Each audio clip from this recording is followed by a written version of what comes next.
Welcome in the box. Another Friday night. Yes, yo, sir. yo. What's good? Yes, God is good.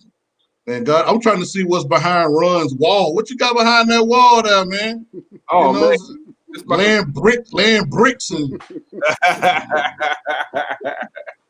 yeah, man. Hey, brand new. Yeah. we got Danny D-Ray on, man. Another Friday night. So we got a special guest, Meek, that's in the house, man. We got a great show for you. And it's going to be good, man. We're going to get into it. All right? We're going to be right back. Fundamentals and build a block. Turn to advice when I'm in that spot. When I got questions, and that's a lot. Perfect time to hear from Rico in the box.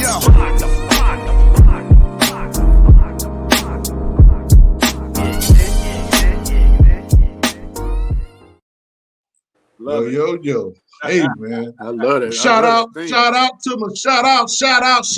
my dude, Radiant. Yes. Radiant, man. Radiant. That's Radiant, man, dropping the vocals, man. Yes. Radiant got some new stuff coming for you, man. It's going to be good. D-Ray, man.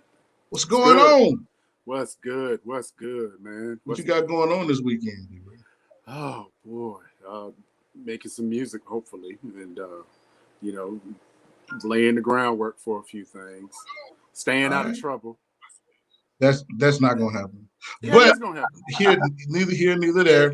And I've made a vow that I'm not gonna play Xbox as much, so I don't have to bring it up as much. Oh, like we trying to get ready for Roku, Amazon, dude. We're trying to put these shows up. You know that last 2 weeks, and you still want to talk about that Xbox. Man, you're gonna get this business. If you guys play Xbox, my handle is The Shadow. I'm gonna put it up here tonight. And the only thing you got to do, hey, we're gonna play because we're gonna have a little tournament. We probably gonna have an MIM Madden tournament. That'll be good. MIM, what if y'all like that, man? Put something in the chat.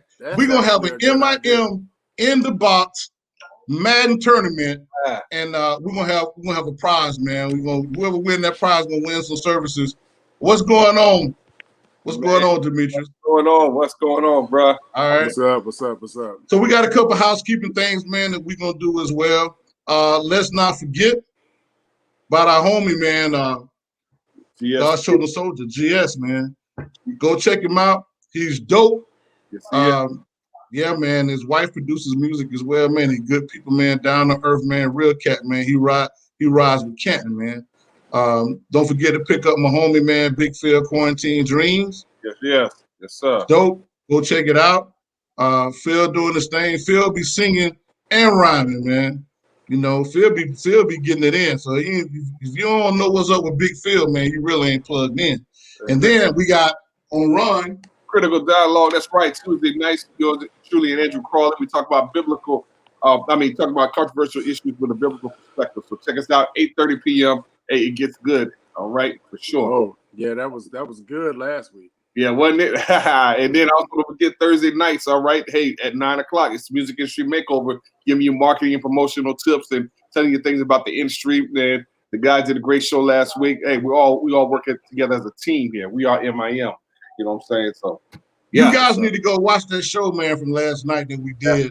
Good. It's a good show, man. Very informative. If you want to really understand, get some information, because y'all can't be making excuses, man, because we'll be giving y'all nuggets, man. I mean, we'll be clowning and having fun, man, but you know, everything is about knowledge, man, and information. And that's why we're doing the show in the box, because we want to try to bring on artists that are everyday, down to earth. I'm never going to have, or we're never going to have, nobody on this show that's a prima donna, that's stuck up. I've had, we don't have some people on, and everybody is down to earth, and they're sharing with you some how-tos, some best practices. You know, everybody that's in the music space, man, got something to share that you can add to your life as well. And let's not forget about Dice Gamble. She's doing CH University, man, and be sure, man, that you guys, man, support. You want to learn how to do some things, and she's putting a lot of work into it as well. And we got song promotions, $15. You know, we got one more month, man, for this price. So basically, if you want to promote a song on this show, on MIM, $15 is not a lot of money as well. But of course, that price is going to change over the first. Then it's going to change again January 1 as well. And we also have song critique. So, if you don't have an A&R, you're not on the label, you can kind of get with me, Danny D. Ray. We actually go through your song. $15, you buy our time, that we can kind of let sure your instrument placements are good, kind of help you before you sing your song, go to mix and master. Because when you actually sing your song and you need to fix some stuff, man, then it's already mastered, man. You got to go back to your session, man, and redo it again. So sometimes, if you can catch some things, sometimes, man, someone can take and hear something. Let's shift this around, maybe pan this a little bit. Maybe take that sound out. Because sometimes, man, it's a matter of what sounds you're using when you're putting your songs together. You know what I mean? I've heard a lot of music, and a lot of you guys, man, got some talent, but you're not really musicians. And because you're not a musician, Danny and I are musicians, but because you're not a musician, you don't really understand authenticity of an instrument, right? And how go ahead, who's going to say something? Yeah, I was going to say, that would be a great show, that if we covered production technique and the thing that I would like to call psychoacoustics. And basically it is having your listener believe that what you're playing is a real instrument, and that comes with study, that comes with learning what actual instruments sound like, how they're supposed to be EQ'd, where they're supposed to be spaced, and I think that would be a good show, that we just, and maybe invite another producer on and just, share things of the game. And while we was talking about it, I was thinking about creating this podcast called Producer's Logic. Oh, nice. Right? That would be good. That would be good. I was playing with it in my mind, and I was like, because we have 5 or 6 producers on, and we all have a different, and I have different producers on for different, sections of music or genres of music, and do this show called Producer's Logic, and we can talk about things that, as producers, that we go through and helping other young producers up, man. If it's gear, how to navigate. So y'all think that's a great idea, man? Producer's Logic? I think that's an awesome idea. Awesome idea, definitely. Hey, look, I want to give a shout out to my man DJ Ray from the Reverb Show, and that just tuned us in, the Reverb Live Show and everything. And he said he finally caught up with it. So that's what's up, man. Shout out home. Yeah. And then let's not forget Just Life on Sundays. Yeah. With Wednesdays and Sundays, man, with Pastor Ricky and myself, man. This show is about life. Right now, we're dealing with the blended family. A lot of times, man, situations happen in life, man, and you don't really have someone to actually lean on, and it's kind of hard sometimes doing stuff by yourself. Man, we got to stop, especially men, and we got to stop trying to be hard, man. And kind of sometimes it's good to be soft. And then sometimes our softness, man, kind of can help us deal with certain situations. You can't be a punk all the time, right? You can't be soft all the time. You got to be able to have a backbone as a man, right? But you can't be Thor all the time either, swinging that hammer and destroying everybody and everything. You know what I mean? You got to be able to have that balance. You know what I'm saying? So that's what we do on Just Life, man. We teach you how to have that balance. So without further ado, we get ready to bring on Meek. Make sure y'all share this out now. Share it out if you can. Meek, what's happening? Meek's in the house. Hey. Can y'all hear me? Oh, we can hear you fine. Okay. Yeah. Hi. Glad to have you, man. What's going on, Meek? What's happening? What you getting ready for this weekend? You asked. I'm actually getting ready to go back to work full time on Monday, but we've had a lot of downtime during the pandemic, and of course, Danny and I have been writing and listening, and we have a lot of unfinished business as far as music goes, but a lot of exciting things that we're working on. So, and disclaimer, while I'm here, keep in mind that you have both parents online, and the kids might get tired in a minute and pop out. So.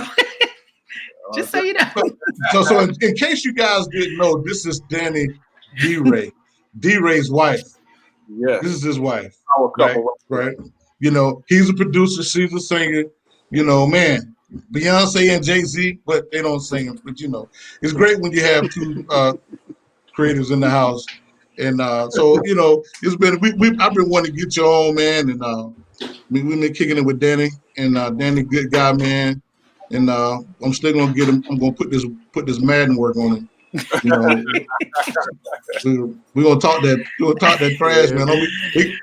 Danny probably can't be hitting the reset button. You throw a bomb on the y'all, and listen, if y'all watching right now, everybody knows somebody that play Madden. That when you start throwing bombs on and run on, break tackles, like how you do that with that skinny? And Joker hit the reset. You know, y'all remember back in the day, we used to play that Sega Genesis. Sega Genesis. And Joe get mad and hit the reset button, like, man, what's going on? So that's what Danny gonna do. So, but anyway, Meek, we're glad to have you. So I want to jump in. When did you first start singing? Because I know you do a lot of things, but when did you first start singing? Okay, I've always sang. Like as a child, I always loved singing. I always went to church and couldn't wait until I was old enough for them to let me be in the choir. So I've always sang. I started singing, I guess, in public at church. I can't even name the age, but beyond that, I sang in middle school and got a lot of culture there. I sang in high school, choirs, talent shows, everything. So I've always sang for as long as I can remember. So now when it comes to your singing ability, did you have a coach? Or did you just start on your own? Did you just kind of listen to songs and repeated songs? What did you do to kind of hone in your, to get honed in on your craft? If you ask my mom, I just sang all the time and I would never shut up. So I just sang on my own. As I got older, probably into my 30s, I started having the desire to have a coach. And so I started watching videos and listening and learning to people who do talk about singing and protecting your voice and how to do this and how to do that. So I'm always looking for a way to make sure that I keep my voice where I need it to be or improve it. But beyond that, I haven't had, I guess you can count chorus as some slightly, formal training because they do teach you about singing in choir. They don't say just come in here and sing. They teach you about using your voice. So I guess in those minor ways, I've always had some kind of vocal direction. Was it really hard when you started? Was you just kind of born with it? Did you say, well, man, I need to work on a couple of things, or I need to kind of go around another, how did they receive you? Because of course, being a church musician or church singer, a lot of times you're learning in church, but you're not really received because there's so much jealousy there. And it's kind of hard to kind of come up. What was your experience like? My experience was kind of the opposite of that. I was always received very well, always asked to sing. And my mom was always my biggest fan. My baby can sing, y'all come and hear her. But me, believe it or not, I was always very, very shy. And I never wanted to be out front. And I never wanted to voluntarily do anything. And I dealt with that for a very, very, very long time. And in my younger years, I learned that at some point that was about comparison and hearing something that I loved and wanted to sound that way or wanted to make my voice do this and that. And it takes for you to kind of, I guess, mature or recognize that you have your own sound. So I didn't start out wanting to go and sing and present myself. It's something I kind of grew into. And I'm still really humble about it. Like I look for opportunities to do things, but I don't always put myself out front like, hey, singer in the room. But I'm always appreciative when people invite me because people always receive me way more than I applaud myself. So I kind of watched you perform live, and we don't get a lot of, because now you have a lot of people that want to sing, and it's totally different singing in the studio than singing in front of people. Right. What are some of the fears that you actually had to get over to sing, and how did you get over it? Because some people would take a spot in the audience and look at something, and then pick another spot and look. What did you do to get over your fear of performing, and when when were you just confident performing? So that's it's tough. I am confident performing, but I have never gotten over my fear. I'm afraid every time. And I think that's part of what keeps me humble because I'm my biggest critic. And I'm always like, I want to make sure I hit the right notes. I want to make sure I take enough breaths. I'm a thinker about things that I probably shouldn't think about. I should just go do it. But once I'm actually on stage, I guess you've probably heard this a lot. Once I start singing and I feel what's going on, then I can just do it. But before I get up there, it's the bubble guts, it's the Nervous, I sweat, I do all of the above. I'm still a very nervous performer, and Danny would tell you that every time. Why are you scared? It's going to be good. It's going to be fine. But that's just who I've always been. And in the studio, I hope I'm not jumping ahead of your questions. No, but in the studio, and the funniest part about me being in the studio, it is usually with Danny. So he's a totally different man. It's like all business. I don't love you right now. I mean, I love you, but I'm not babying you. I'm not giving you hugs. It's all business. So do that again. Do this again. Do it this way. Do it that way. What are you thinking about? No, you don't need to think about that. You need to let everything, it's like I have to really get out of my feelings because sometimes I take it personal and I can't. How many nights did D-Ray have to sleep on the sofa after the studio session? This is an adult show, right? Never, because it actually gets me excited when he's producing. So. Okay, all right. That's not what I was looking for. It's like my favorite DJ. It's like my favorite DJ kind of thing. So I love what he does. It excites me. Gotcha. That's all right. All right, man. You got but y'all are tandem. Y'all got me out going. I was trying to knock him in the head. She just saved you, dude. I love to see him work. Yeah, I love to see him work. Tell me this, Meek. What is, a lot is happening in the music business, and you're independent. Your husband is independent. He has some artists. He's managing artists. Manages you as well. But what are some of your thoughts about the progression of music of today as it relates to independent artists? And I know Danny talks a lot about stuff, but what are your thoughts and where it's headed? I think the platform for independent artists is really great because people are used to people being independent. It also is kind of saddening how hard you have to work now as an artist as compared to how they, back in the day, I suppose it was much more fruitful to make an album, put a whole album out. People have to go and buy your music. But now you can find music anywhere. You can download it. You can stream it for next to nothing. So it has its moments of discouragement, especially when you feel like you have a real craft. Because one thing about myself that I'll tell you, I love my voice, but I like my writing abilities even better than that. And I think Danny and I as a team, we write really, really well. So I believe that if we could make it even, maybe even greater as songwriters, independent songwriters, I would absolutely love that. But the singing part and the fans and getting all that stuff, he's the numbers person. I don't get into that because it'll make me emotional if I look at numbers and it's not what I think it should be. So I try not to even concern myself with that. I just use the gift that God gave me and it makes me happy. And I just always hope that it brings somebody else some joy. So when I hear things like that, that's what makes me know that we're doing the right thing. So, when you see a lot of changes that's coming, a lot of companies are always trying to innovate. And I'm really for independent artists. And I think when I first started doing music, and I think all of us, we wanted on some level to play on the mainstream. And when you finally get into that arena, you realize like, man, it's not what I thought it was. And you don't really understand the importance of owning anything. How do you feel about legacy? What do you feel, although an artist, what do you, Meek, say to an artist that want to go mainstream, but don't really want to be independent because they don't have no money? They want someone to fund their dream. In your words, what's the dangers in that? Could what do you say to that person? I guess I don't really feel like it's a dangerous thing, but I feel like it's like throwing a needle in a haystack because a lot of people get picked up by mainstream and you still never hear from them. I think that they put forth the people that they want to put forth. If they feel like you have something, then they'll try to make it work for you. As far as the money part goes, again, I'm not the numbers girl, so I don't know the major differences in, I got picked up by a record company. You still have to win people over. You still have to be able to have shows. And right now, people can't do that. But I like the innovation of people doing, live shows online and things like that. I don't even remember what your question was. What was it?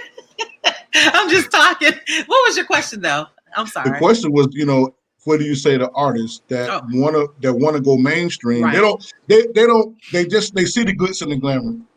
I think we've been I think that we've been independent for so long, and I've gotten to know so much about being an independent artist that I don't even think about that anymore. If somebody asked me about getting a record deal, I would probably say that's almost a foreign idea to me at this point. I remember back in the day when I used to tell Danny, I want to get signed with Hidden Beach because I liked what they had and what they were doing. That I think that was when, wasn't Jill Scott like originally with them or something? And I loved Hidden Beach, and that was like my goal. But over time and learning more about the music industry, I was like, you know, I don't even think that's, if they don't, I'm not the kind of artist that's like, hey, here I am, pick me, pick me, pick me. And I believe there's a certain thing with those big music companies that a person has to have. And I know that I have a lot, I have what I have, but I think there's just something extra, something different that they go for. And, you know, I don't know. I just feel like I said, a needle in a haystack kind of a situation. Well, I know it got to be tough because your husband, you know, he is a numbers guy. He's very analytical. He keeps up what happens. And I wouldn't expect you to, you know, desire to do mainstream.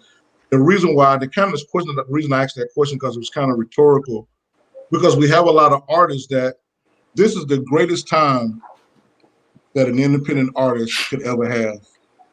We've never seen this time before, right? Mm-hmm. And digital music has taken a lot of the power out of the big companies, because we talked a little bit on the show to say, you know, you used to have these reel-to-reels, and these reel-to-reel are 4-track or 4-track machines or 6-track machines. They were like 48, 50,000, you know, 100,000. You know, people didn't have that kind of money to be able to have a studio in their house. You know, so you had to actually go to these companies to be able to get your music produced. You know, you didn't have any vinyl creating machines. Now you can buy the machines and you can cut your own vinyl. You know, right? You know, if you got enough money, you know, you can 3D print a lot of things because technology has changed. And I think that a lot of artists just think it's hard being independent, but you got to start somewhere. So what are some of the? So go. You had something you want to say, Ron? No, I'm just agreeing with you on things, you know. And again, you know, this is a great time as an independent artist to be a part of the music industry, because you pretty much the world is your stage right now. But you have to recognize that as an independent artist. More of an even playing field. And even exactly. Mm-hmm. Exactly. Lamont say I completely agree with them, choosing who they want to move forward, etc. And when they get picked up, it may last a season, but not much further. And you know, and the thing is, I know as an independent heart, and because sometimes, man, we talk hard, and I remember Danny said something the other day, because on a post I posted, like, man, it's tough love. Sometimes you need tough love, man, to kick you in the gear. You can't, you know, just like Meek just said when she's in the studio, that's her husband. And, you know, he's like, man, I can't baby you right now. Sometimes you don't need babying. You need somebody to tell you the truth, right? You know, on what's going on. And what are some of the, you know, what are some things that you don't like about being an artist? What you don't like? I know you like, you know, but what are some things you don't like? You just really don't like at all about being an artist? I don't even know if that applies to me. I love being an artist. I'm a singer. I'm a songwriter. I'm a poet. I'm not a great painter, but I like to paint. I think that my life kind of revolves around art. If I had to put this into it, it's nice to get paid for what you do. I guess that could be the only thing that I would say, that if it was earning, you know, something greater, then that would be like an extra reward. You know, one reward is just being able to do it, period. But the other part of that is, hey, be nice to make some money or more money, you know, doing it. That's all. You know, that one of the things that I hate about being in the position where I am, you know, having a lot of knowledge a lot of times is not a good thing, because having a lot of knowledge, it enables you to see a lot of details, like a lot of stuff that a lot of people would miss. And the one thing, man, that I hate is like when I meet an artist and the artist got so much potential and they just really dope. Like there's an artist that I know, and this artist is so dope. got a studio in his house, can record himself, can mix and master. Like this artist is like super dope, like dope. But he wants to do music with other people, and they're not really showing him love. They're not really, embracing him. He's not really moving forward, because maybe sometimes, man, people feel as though they can get into a car with somebody else, but sometimes it's not that. It's about the car that you get into. You got to be able to get into a car with people that's moving in the direction that you want to go in. And until you can find that, it's best for you to be by yourself to protect your interests and to protect your ability to do your craft. What do you think about that, Meek? How do you feel about that? I feel like people. Yeah, go ahead. I feel like people don't give some artists a fair chance. We kind of, I'm just going to say, we kind of experienced that here in my hometown. I'm from here. Danny's not. I haven't always lived here because, we traveled a lot. My dad was in the military. But when we came back and we tried to set some things up, we had a lot of a lack of showing up, if I could say it that way. People that say they support, but then when you have a show or you invite them to do something, they don't show up. And in some towns, and of course you have to leave your own town, but sometimes you have to get away from where you are to get the support. Most of, like Danny said earlier, I think we have a lot of supporters overseas. I don't know if it's our style of music or whatever it is. We just happen to make a big impact with people overseas, which I love. But I would also like to make as great an impact here. And I can't say that we don't make an impact, but it just seems that our overseas fans seem to be more supportive. They will stream it, they will download it, and they'll keep coming back every time we do something more often, as far as I can see. So, Ron, what do you think an artist's biggest obstacle as an artist in general? What do you think is their biggest obstacle? Why they can't be successful? I think getting over themselves. I think because I'm an artist, but I also know a lot of other artists, being your own worst critic sometimes, or you might have a person that's so arrogant that they can't work well with anybody and they always think it's the other person's fault. Can't nobody tell them anything because I've done my research and I know this and I know that, but you really don't know everything. So either that you're in your own way and you never think it's good enough, or you just are too arrogant to work well with other people. That's good. Yeah, I have to piggyback on that. It's almost like, well, not almost, it is like when people ask who's the greatest basketball player of all time. If you ask, just the average person, they might say Michael Jordan, they might say Kareem Abdul-Jabbar, but there's a lot of NBA players who say Earl Manigault, and a lot of people are like, who is that? It's like, no, they call him the GOAT. But the difference between him being a playground legend and Michael Jordan being in the Hall of Fame was discipline. Then you can have all the skills in the world. You can have technique. You can have access to equipment. You can have all of the tools. But if you don't have the self-discipline to practice, if you don't have the being humble to listen, the humility to put yourself in a position, I don't care how many degrees you have. I don't care how many certifications you have. You should still be in a position to learn something. And if you can't do that, then you're setting yourself up to only be a playground legend. Man, I always say, I'm glad you made, because I told my son, man, before my son, he's going to the Navy. And but I said to him, N1 players the N1 players will whoop any NBA team. They'll beat the brakes off of all of them. It don't matter. All the N1 teams that play will beat the brakes off cats in the NBA. But the problem with the N1 guys is they get in trouble in school. That's good. They are not coachable. Right. They're not consistent. I see it as a coach when I coach basketball. The players who have all right talent and they kind of okay, they'll come to practice and work hard, but they just don't have that. They don't have that gift. But the cats who don't have to practice, don't even have to stretch, jump, touch the backboard, dunk, drop threes all day long. They talk back to you. won't listen, create bad chemistry on the team for the most part. So I have to agree to say that, you have to be coachable as an artist. If you are blessed to be in a house with a mother and a father that do music, and your mother won Grammys, daddy won Grammys, mother multi-instrumentalist, father multi-instrumentalist, and you've been around management, and it's very easy for you to kind of have that legacy and moving in your father's and mother's footsteps. But if you don't have that, you actually have to get with someone, and that's something that I had to learn. And everything that I know now, man, I had to humble myself and get under someone and let someone teach me. How do you feel? Do you still think mentorship is good, Mika? Meek, definitely. It's so much to know out there that you can never know it all, especially in places like the music industry.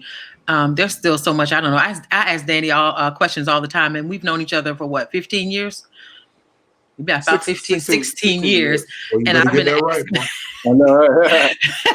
I've been asking him questions about the music industry since day one. I mean, I always saying, I always tell him the stories about how I've met this person and that person that are in the music industry, people that, names that we hear all the time, but it's like we never were able to mesh. I think God just places you with who he wants you with because he know how the story will go.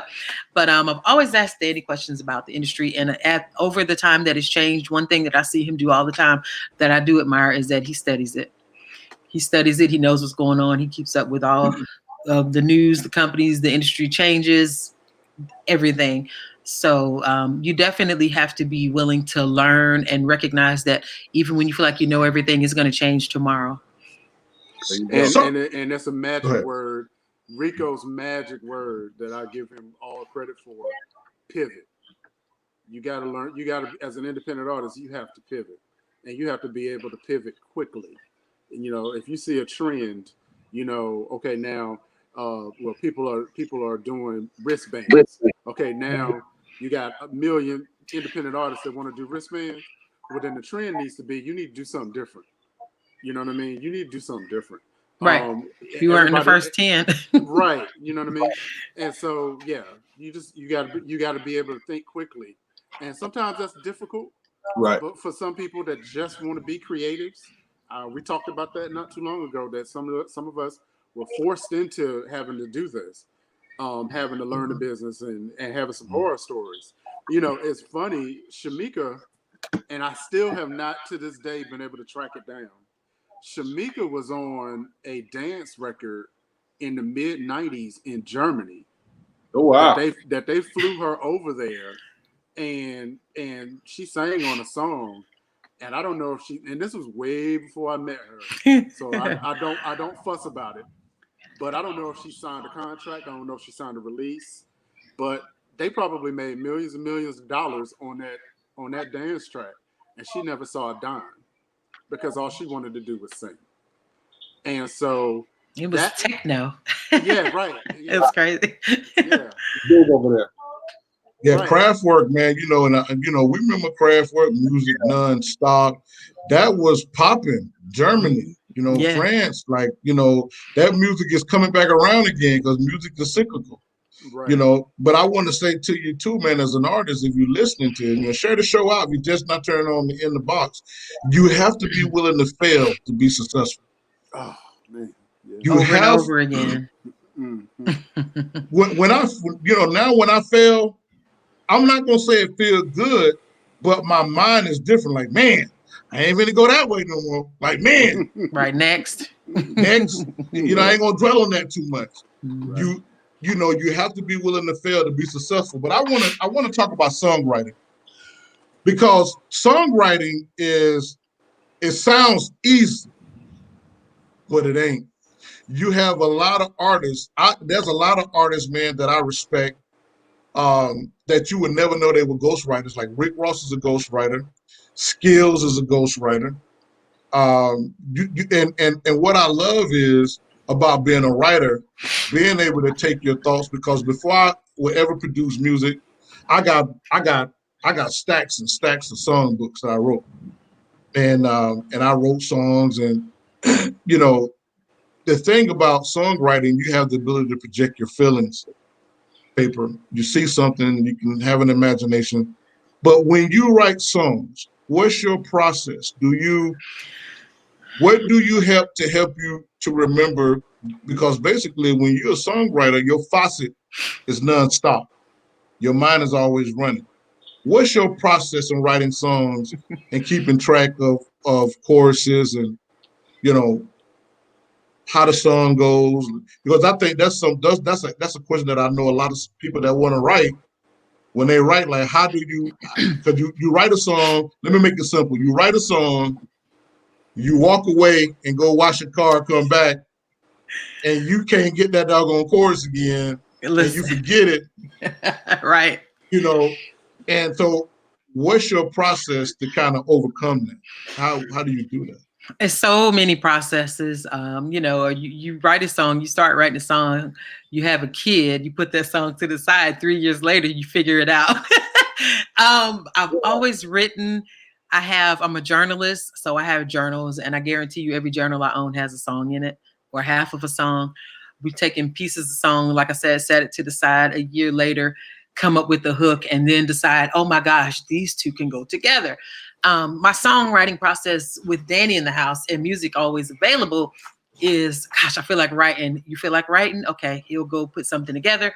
He'll present it to me. He can tell if I like it immediately because of the look on my face. And if I love it, I'm like, ooh, send it to me now. I want to write. Sometimes when I hear it, it's immediately like words start coming into my head. Songwriting is probably one of my favorite gifts. If I'm out in the car and I hear a tune, because my child picks at me, like, if you're around me for at least 1 hour, you're going to hear some music coming out of my head. I'm always humming. And I thought it was a problem, but I was like, well, I guess that's who I am. I'm a singer. But if I'm in the car or somewhere where I can't say, let's lay this track, then I might just sing it and record it on my phone, a piece of something. It might be 5 words, but I might just record that one part. And then I hear the harmonies. I'll record the harmonies, and then I'll send it to Danny later and be like, oh yeah, let's do something with this. So my songwriting process is just all the time, no matter where I am. I'm in the shower. I might get a song in my head. I might be listening to praise and worship, instrumental music, and a song will come to my head. So for me, it's just natural. I can't say that I can sit down. It only happens on occasion where I can sit down and write a song from beginning to end without putting it down and having to go think about it. Seasons Change was one of those songs. But most of the time, it's just it's a constant process. Because again, you know, I've had a lot of time off, but now I'm about to work again full time. So then my desire is going to grow, like, oh, I have a song, let's get to it. But then we're going to have to make time to get it done. So it's always happening. I definitely like the songs you've done for me for my show. So thank you. Yeah, I love it. It's fun. Yeah. Oh yeah. The one thing that I tell if you're a songwriter that's good, if you have a cell phone, there's an audio app that you can buy, that you can download, and you can record. You can just record your melodies in your head. Sometimes when I write songs and being a producer, man, I hum a melody, you know, and I do the beat with my mouth. So the tempo, I do the changes with my mouth right into my phone, because when driving sometimes it's like, I'm not finna go back home and put this down. So I pop open that phone, hit that recorder, and now, you know what I'm saying, I beat it, and then I turn and I hum it out. I hum the chorus, I hum the verse part, and then if there's a bridge, I hum the bridge. Mm-hmm. And that way, when you get ready to go back and start working on your music, you can pull that song up. It's like, I just gave somebody a nugget that you don't have to buy. They do sell voice recorders, but if you do have a smartphone, whether you use an Android or you use an Apple, you can get that audio app. It's just an audio app that records you speaking into the phone. Right. I think, let me see here. Lamont just said something. Say, Meek sounds like me, especially with songwriting. 3 separate ideas become one song. Might be walking and thinking, and it comes to me. Yeah. It's like a burden. It's like a burden when you have a song on you and you can't get it out. It's like you need to, no matter where you are. If I'm at work, I might have to pause and write this down. Like, I got these words in my head. I got to write them down right now. and get back to it. And especially a tune, like you said, you have to record it, because I might hold on to it for 3 hours, and if I drop it and do something else major, that tune is not going to come back. It's like a gift. It's like the Holy Spirit. Like, this is it right now. You need to go lay this down somewhere, so you don't forget about it. So yeah. D-Ray? Yeah, it's almost like I call it the jukebox, and the jukebox is always on, especially for both of us. It can be music that we heard, music that we like, music that God may want us to write, and He's transmitting it to our minds. There have been times that 1, 2 o'clock in the morning. Hey, wake up! Listen to this. Yeah. Danny dreams his tunes out a lot. I have dreams. I keep my iPad and my iPhone next to the bed, because I'll wake up with a melody. It's like, oh, that's a hit, and I'm over there tapping out something on the iPad or whatever. But yeah, it's You don't dream this butt whooping on that Madden? No, go ahead. I'm not getting involved. I actually dreamed the aftermath of getting you to counseling and setting up a support group. Crazy. Setting up a support group. I got one for, even for artists and producers, like, your inspiration, does it come from something that you've heard before or your life experiences? Because can I jump in real quick before Meek does that? Ron, we had came up to see you and your lovely wife, and we met at Buckrow Beach. Yeah. And I had never been there before. Yeah. I did not know the history, did not know anything about it. But as I'm standing there, and I'm like, I started hearing music. And It's like I literally was tearing up because I kept hearing music. And when I got home, I wrote Buckrow, and it is my daughter's favorite sort of lullaby, because she loves to hear it. And so, yeah, that is an example of, sometimes it happens like that. To me, Shamika's voice is just so velvety that I hear it, in something. So, yeah. Oh, beautiful. Okay. Yeah. Man, it is a beautiful too. Yeah, go ahead. Thank you. So do you, when you record, when did you first start recording? And then, because there's a difference between performing and then getting in the studio actually recording. What was that experience? When did you first start recording, and what was that experience like? Tell them about the closet. Was it the parking lot at Barnes & Noble first, though? Yeah, that's right. Listen. Hey, I had a little smartphone. This was 2004. I had just met Shamika, and this was before dating. This was really even before friendship. I met her. She sang at my best friend's wedding, and the woman that my best friend married grew up with her, and they were friends. I was a groomsman. She sang at the wedding, and the first thing I noticed was, wow, that's F minor. That's what I write in all the time. So when we finally connected, she put me out of the car. She took my smartphone, and she sang a song in my smartphone. I had a little Kyocera phone, and that was the first time we had a session. Hey, I was glad to know that, because I was at rehearsal with the song, and I was like, why is this man staring at me? Why he keeps staring at me? It was so funny. But beyond that, once we realized that we wanted to do some work together, I had an apartment in Greensboro, and he used to come there, and we actually, I lived alone. I had a pantry or something, and that became the studio. So we've recorded everywhere. A lot of songs that you hear that we do now, we've recorded not in a professional studio. I mean, Danny's professional, but not in a place where we had to go and pay somebody else. We've been there as well, but we just do it where we can, You can't always wait for the perfect ideal setup. You just have to do what you do. And that goes back to what we touched on a little while ago, when I started learning about psychoacoustics and being able to, mentally fool somebody into thinking that, I'm here on my keyboard, but you hear the saxophone part, and because I'm a saxophone player, and because I know how to EQ a saxophone, you would think that that's actually a saxophonist playing, but no, that's me. Wow. On the keyboard.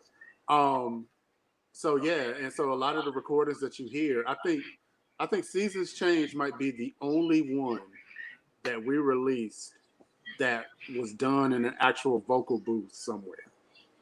Everything else was, living room, closet, bathroom, wherever we could get a good recording. All right.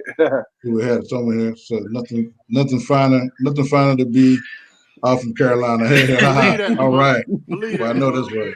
That's what's up. The thing that I want to ask you, so when it comes to you, writing your songs, when you're going through something, when you don't feel the best, if you're having a hardship, at what emotional state do you find that you write your best music?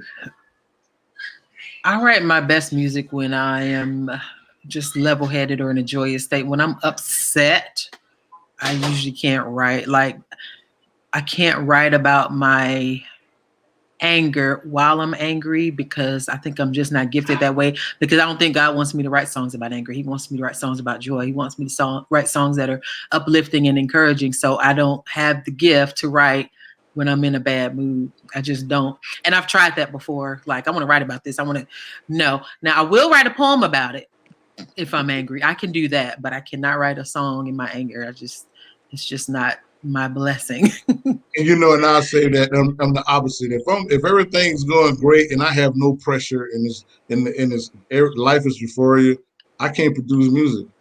But if I'm in a hardship, I'm in a strain, and I'm just depressed, like Like some people get depressed and they act out different ways. For me, I go and I grab my piano and I make it, and people are like, man, I could tell, man, you was going through something, and that's the great thing about being an artist is knowing how you create and how you create best. Freddy just said, songwriting is the one gift where you're pulling something from the unseen world that you cannot see or physically touch, and you sing it into this live reality.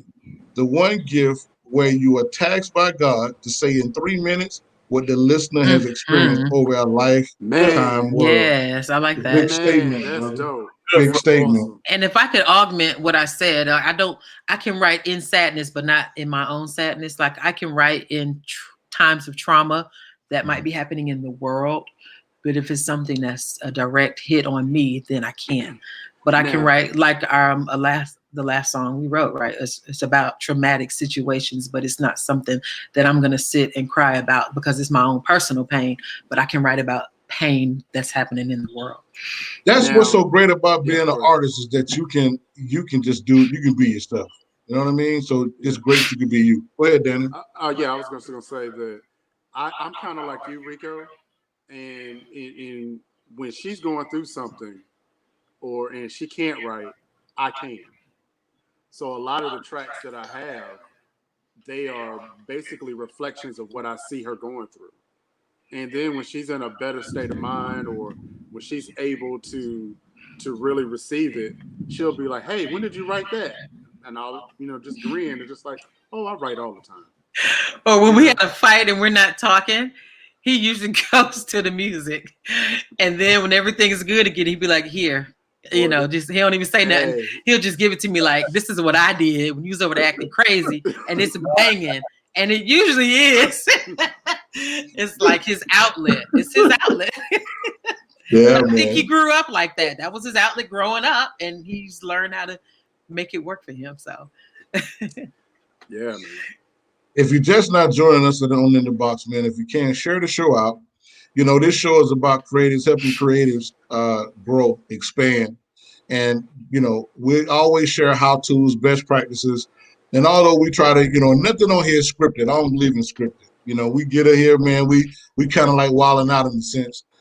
We don't practice anything. We just kind of go with the flow. And because we find it is the better way, because sometimes things come up. But, we are for you as an independent artist. We want you to be successful. Hey, what's going on, Weiner? Glad to have you. Hey. And we the time is now 9:49. So before we get too far into it, I want to be able to. We're gonna play this game called 10. And Danny covering his face up. Danny had to tell you about 10. He didn't tell Danny, why you set your wife up for failure, bro? It ain't even failure. It ain't even failure. It's probably if it's about asking me questions, then he's probably doing that because he knows my answers already. Yeah, it's like I just forgot. I forgot to prep. But see how she looked at you, boy? She looked up to you. Hey, so hold on. Let me see. Freddie said something here. Freddie said, Shamika and Dre, thank you for your honesty, authenticity, and transparency. Amen. Hey, salute to you, sir. And, like I say, man, if you go back, and I know sometimes, man, I don't have Dr. Dre on here because Dr. Dre not going to get on my show. You know what I'm saying? But not yet. Yeah, you never know. But there's a lot of Dr. Dre's that's better than Dr. Dre, that's not a Dr. Dre, that can change your life. Yeah. And that's the intention of this show. The guys, the unknown guys, the unknown people, no-name people, the people that you don't see in the spotlight, the people that you don't see open up their podcasts. They're not even doing podcasts. It's a lot of genius. It's a lot of talent around here. And I know what it's like to be gifted and talented. You don't fit in. People make fun of you. When I was growing up, man, I play all brass instruments, drums and piano. But when I was growing up, it wasn't cool to be in the band. I had to carry around an instrument every day, and people literally made fun of me when I had my trumpet. Why you carry around that case all day? You know, you what you doing? Why you don't wait? You got 3 book bags, like you moving every day. Because you had to have a take your horn to class. A lot of times band one, in my case, was 5th period. So you carrying that junk around all day. Too big to go in the locker. So you on band day, you carrying them. But like a different kind of nerd, right? Until you get to college, then they love you. Yeah, they love you. It's like y'all, you know what I'm saying? Well, I got all the love for the people, man, who've been doing music young, especially because when it wasn't popular. But neither here, neither there. This show, don't count this show out. Go back and hit the replays because a lot of the women and men that are coming on here, man, they be giving you some nuggets, man. Like these archives, I'm gonna probably sell these archives, man.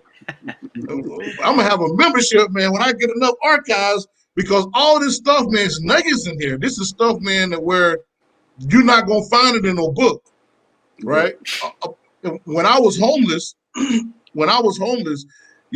would go to Barnes and Noble and read books from 9 in the morning to 11 o'clock at night. I read biographies. I read music business, every book I read on the music business, which is now obsolete because that was back in 2008, 2007, 2008. And the whole game has changed.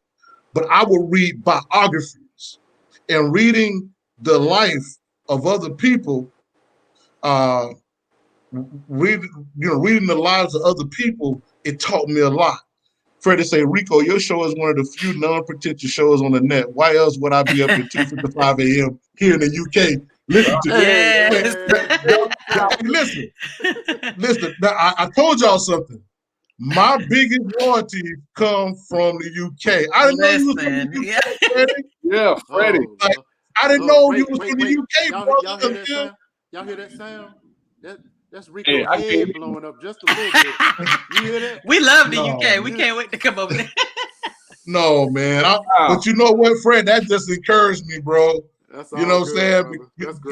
And we were just talking. I think we was talking about this last night. We were just talking about, like, man, I don't know. For whatever reason, man, the people in the UK, man, be rocking with me, man. I'm trying to get, I think on the music industry makeover. Yeah, we was talking about that. I think that was last night. So yeah, he's seen the music industry makeover a few times. Yeah. Oh, okay, man. Fred, hey, man, that's a blessing, bro. That's all right. And he said the show is original. That is the whole purpose. And we get ready to do this other show, man, called Producers Logic. You know what I'm saying? Land of the Beatles. Boy, look at here. It's a whole lot of musicians, bro, in the UK, dude. It's a whole nother musicality over there, brother. When people start talking about influence, when you start talking about influences in the late 80s, early 90s, you start talking about Jazzy B, Macintosh. You know, you're looking at Loose Ends, Soul to Soul. You know, Karen Wheeler. Yes. You know what I mean? And that whole New Color. that whole collective, man. The UK soul was something, man. Still, and that's when I lived overseas during that era. I was in high school over there, so my music, my love for music is so diverse because I had so much cultural opportunity to hear all kinds of things. You know the thing. Let me tell you something. There's a couple movies, man, that I like. I like movies that are biographical about musicians. And I watched Rocket Man with Elton John. And Elton John, man, you know, when I look at that's his issues, you know, him and his partner, Barney, that wrote with him. And, you know, and how just his life went from starting to finish. And there's so many things that musicians, man, go through. Man, it's crazy because you can learn a lot, man. You can see somebody else going through something, and you can tweak it to help you tweak your life. You may be at that point, right, that they have went through, and you are just now getting to that door. And I remember when I kid you, no lie. When I went into homelessness, I was afraid. I was like, I ain't never been, you know what I'm saying? Like, what's going on? And I remember this brother, man, and me and his brother friends to this day, man. He's from Washington, D.C. Dude's name is Rob. And he's like, man, look, bro, let me help you with something, bro. He say, you look outside, you see all those people, man, they got somewhere to be, they hustling, they bustling. He said, well, man, I'm finna turn you on to some game. And I just heard an Xbox come on somewhere. But you know, I heard that too. I heard it, boy. I know what the Xbox sounds Oh like. my gosh. He said, man, I'm gonna turn you on to some game. He said, now look, you can come here to this bookstore and you can read. As long as you don't mark in the books, you can read all the books, man, that you want to read, which is way more than what somebody can pay you an hour on the job. And the reason that God has turned the faucet on my life and I got all these ideas, man, I know how to do stuff. Man, like music industry makeover, In the Box, The Attic, producers. We finna do a lot of stuff, man, and the Lord is bringing this stuff up. The Lord is opening doors, and He's just bringing stuff up, but stuff that I learned. And when I was at a bad point of my life, and it's like it's been compartmentalized, and the Lord just popping this stuff off. And I'm gonna say, and I'm going somewhere with this. You may be going through something as a musician. The more gifted you are as a musician, the more gifted you are as a singer, writer, producer, the more stuff you're going to deal with internally, because we see life through a different set of colors. We are always dealing with it. We probably may not have a lot of outward battles. We may have some, but any outward battles we have, our internal battles are going to be like 3, 4 times, 5 times, whatever you see us going through on the outside. But it's that greatness. And what am I saying? I'm saying that what you need to do is go and start looking at somebody's life, not to be like them, but to learn from them. You know, I don't want to be like anybody. I want to learn. Go ahead, Dan. What you going to say, something, brother? And Mika will remember this. I think I preached a message one time where I talked about how J.K. Rowling was homeless, going through a divorce, and had a kid, and was sitting at a cafe every day, and she decided that she was just going to write a story. You know, this is all I got. This is my shot. This is what I need to do. And that story turned into Harry Potter, and 7 years later, she's a billionaire. You know, you just don't understand that how close you could be if you know, sometimes, man, God just makes you launch. Sometimes you ain't got no choice. This is it. I got to use what I got. I got to use right now. And you know, you brought up the Beatles, Rico. I promise you, I've never been homeless, but I've been through a period where I was unemployed, didn't have a whole lot of money, didn't have a lot of places to go, and I was in Barnes and Noble the exact same time between 2007 and 2008, and I would read about the Beatles and how 7 or 8 record companies turned the Beatles down. Wow. You know what I mean? And it's just like, wow. Really? The Beatles? You know, they made so much money that it's 4 generations and they're still billionaires. You know, so can't spin it. Can't spin it. Can't spin it all. So now we finna get to 10. So basically, I'm gonna ask you just 10 questions. It's either or. You don't have no time to think about it, right? You can't think about it. You got to rattle the answer off. It's not a right or wrong. It's about how your mind thinks, right? We just want to see how you think. You be you. There is no right or wrong answer, right? You know. So, all right, here we roll. Y'all ready? Let's get it. All right, here we go. Let me see. We had a comment. Okay, no. Okay, all right. So, Jill Scott or Fantasia? Fantasia. Rhapsody or Remy Ma? No preference. Rhapsody. Malcolm X or Martin Luther King? Malcolm X. Nike or Adidas? Adidas. Mama, look inside it. Mama, Ruth or Deborah? These are your old drawers. Ruth. Dope bars or dope cadence? Cadence. 100 million. Would you rather have $100 million with 5 years to live or 75,000 with 20 years to live? 75,000. Pork chop or fried chicken? Fried chicken. 5 minutes early or 3 minutes late? 3 minutes late. Finally, somebody being real. And all these brothers be talking about 5 minutes late. No, you be late. 10 minutes late. Engaging hook or super dope verse? Super dope verse. That's what it is. 10. Let's see. Freddie, man, he said something here. He said, Freddie say, UK and USA have a great reciprocal appreciation of what God has given to each of us. Few people know that David Bowie turned to Vandross to produce those life-lasting sonics on Bowie's Young Americans album. Industry thought Bowie was creating sonic suicide. So just do you. Can I chime in, Freddie? You are so correct. There are at least 5 UK artists that I hold in the highest esteem. 2 of them are David Bowie and Elton John. You want to know why? Because they were on Soul Train. As a matter of fact, David Bowie was the second white person on Soul Train. Yep. And he went on Soul Train as Ziggy Stardust. That's how much he was like. That's how much he was like himself, and you know he was just fearless. So he's absolutely right about that statement. I got to go follow Freddie. Is Freddie an artist or just a music lover? My friend is an artist, man. You see that they're singing on the microphone? Well, the name sounds familiar. The name sounds familiar. Oh yeah, duh. Freddie Kofi. I'm gonna follow Freddy Kofi. Anybody with the name Kofi, you know he bad. Hey,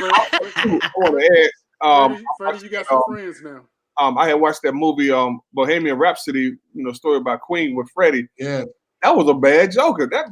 Telling you, bro. Hey, man, you can't, man. Hey, look, and Ron, listen. you know that a lot of us did not realize who he was when we was listening to Another One Bites the Dust. Exactly. I thought that was a black group. We thought that was a black group. I thought that was a black yeah. Songwriter. Freddie's a songwriter. Freddie's a songwriter. That's good, man. Yeah, man. Man. Your name is dope, Freddy Kofi. It is. That's dope, man. Like UK, man, y'all cats, man, just a different breed, bro. Like, I don't know, man. I just when I like my classics, man, Rocket Man, Elton John, Rocket Man, what else, man? I love them. Yeah, man. Yes. Yeah, man. Yeah. Genesis. Yeah. Yeah. Well, hey. And Wow. Peter Gabriel. And Gunny and Britt, born in Nottingham, Robin Hood land. Yeah. Hey, what's up, man? Wayner is from England too. Wayner, that's on here. So she's from England. She's one of our artists and all. So definitely y'all. And man, cool, dope. Y'all a different breed, man. It's not like Americans to the sense, man. But I said all that to say, man. Even though you're an independent artist, you have to start somewhere. You know what I mean? But in the last word, Meek, you know, what can they tell everybody where they can meet, where they can get you, Meek? How can they find you? Facebook, and I need to update my page at I am Meek. Instagram, Meek Sings, as you can see right there. Twitter, Meek Sings. I don't use Twitter much, but also on our music page, Soul Resurrection Music. And of a last thought, I think one of my other favorite part about being an artist with children is that my children are also artists, and they reflect back everything that we're doing. So. And Lamont say Kofi parents are from Ghana. I guess Lamont is asking you, bro, is your parents from Ghana? But the thing is we glad you took time, man, to come on the show. We appreciate you. If you guys are just now plugging in, you got to hit the replay. We hit a lot of great points, man. Go follow Meek, man. You know, in order to have relationships, you gotta. If you don't like your circle, you don't like the people, man. That's what you doing, man. Change, man. Come get with some new people, man. You know, because I talk to everybody, man. You know, people in my box, inbox me all the time just to chop it up, just to say hey. And I'm a down to earth cat, man. I don't think I'm all that, man. You know, Just being honest with you. Any last words you want to say, D-Ray? No. Also, you can follow us on the Divine Favor Project on social media. We're branching out into doing electronic music, ambient, different things of expression, different means of expression. And look, like Rico said, hey, if you don't like your circle, change your circle and get with some people that want to see you win. You know, if not just one person watching, you know, wanting you to watch them eat.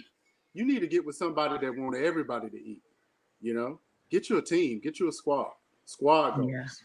Yeah. And what better squad? MIM. Hey, it is what it is. MusicIndustryMakeover.com.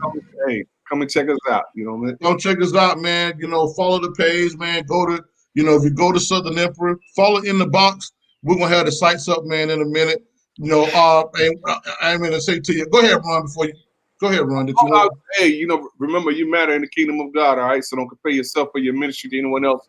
Just do what God's called you to do, and you'll be just fine. Oh yes. And we actually, man, are gonna be up, so you can look for Music Industry Makeover. Be ready, like maybe the 3rd. We'll be ready to go. But when you go to Amazon, look for the Music Industry Makeover app that you can download. You'll see that it's titled the Music Industry Makeover Podcast. And by the 10th, you'll see In the Box. You'll see Critical Dialogue. We're gonna be bringing just a few more other channels, you know, for you as well. Be looking for Brand Life Media. We got a lot of things, man, coming to you. We're trying to turn it up a little bit. And the last thing, man, that I want to say before we get out of here is, like, you have to start. Despise not small beginnings, for the latter end shall greatly increase. Stop looking, you can't start at the latter end with being large.